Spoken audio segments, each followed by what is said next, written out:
Manjeri additional ജില്ലാ sessions കോടതിയാണ് വിധി പറഞ്ഞത്. പിഴത്തുകയായ 1 ലക്ഷം രൂപ കേസിലെ 2ാം സാക്ഷിയും കൊല്ലപ്പെട്ട മനാഫിന്റെ സഹോദരിയുമായ ഫാത്തിമയ്ക്ക് നൽകണം. പിഴത്തുക അടച്ചില്ലെങ്കിൽ 1 വർഷം കൂടുതൽ തടവനുഭവിക്കണം. മാലങ്ങാടൻ ഷഫീഖ് മനാഫിനെ കൊല്ലുന്നത് കണ്ടിരുന്നുവെന്ന് സഹോദരി ഫാത്തിമ മൊഴി നൽകിയിരുന്നു. ഭാര്യയ്ക്കും 2 മക്കൾക്കും താൻ മാത്രമാണുള്ളതെന്നും താനും ഭാര്യയും നിത്യേന മരുന്നു കഴിക്കുന്ന രോഗികളാണെന്നും ഷഫീഖ് കോടതിയെ അറിയിച്ചു. വൈകിയാണെങ്കിലും ശിക്ഷ ലഭിച്ചതിൽ സന്തോഷമുണ്ടെന്ന് കുടുംബം പറഞ്ഞു. വെറുതെ വിട്ടവർക്കെതിരെ മേൽക്കോടതിയെ സമീപിക്കാൻ ഒരുങ്ങുകയാണ് കുടുംബം. ഈ വിധിയിൽ ഞങ്ങൾ സന്തുഷ്ടരാണ്. ഇത്രയെങ്കിലും മറ്റ് പ്രതികളെ വെറുതെ വിട്ട കാര്യത്തിൽ ഞങ്ങൾ ഹൈക്കോടതിയിൽ റിവിഷൻ പെറ്റീഷനൊക്കെ നിലനിൽക്കുന്നുണ്ട്. അതുപോലെ തന്നെ ഈ കേസിൽ വെറുതെ വിട്ട 3 പ്രതികളെയും ഞങ്ങൾ അപ്പീൽ നൽകും എന്ന് തന്നെയാണ്.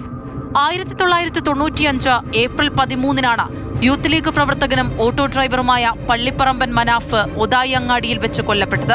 30 വർഷത്തെ നിയമപോരാട്ടങ്ങൾക്ക് ശേഷമാണ് നിർണായക വിധിയെത്തിയത്. പട്ടാപ്പകൽ അടിച്ചും കത്തികൊണ്ട് കുത്തിയും മനാഫിനെ ക്രൂരമായി കൊന്നെന്നാണ് കേസ്. കേസിൽ 3 പ്രതികളെ കോടതി വെറുതെ വിട്ടപ്പോൾ 1ാം പ്രതി മാലങ്ങാടൻ ഷഫീഖിനെതിരെ കൊലക്കുറ്റം നിലനിൽക്കുന്നുവെന്ന് കോടതി വ്യക്തമാക്കിയത് ഇന്നലെയാണ്.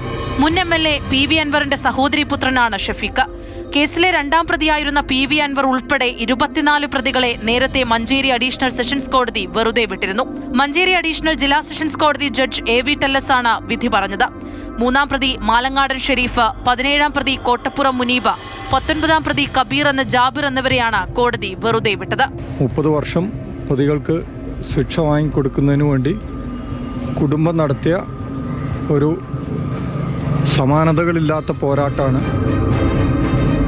കൊലപാതകത്തിന് ശേഷം PV അൻവറിന്റെ 2 സഹോദരി പുത്രന്മാരടക്കം 4 പ്രതികൾ 25 വർഷമാണ് ഒളിവിൽ കഴിഞ്ഞത്.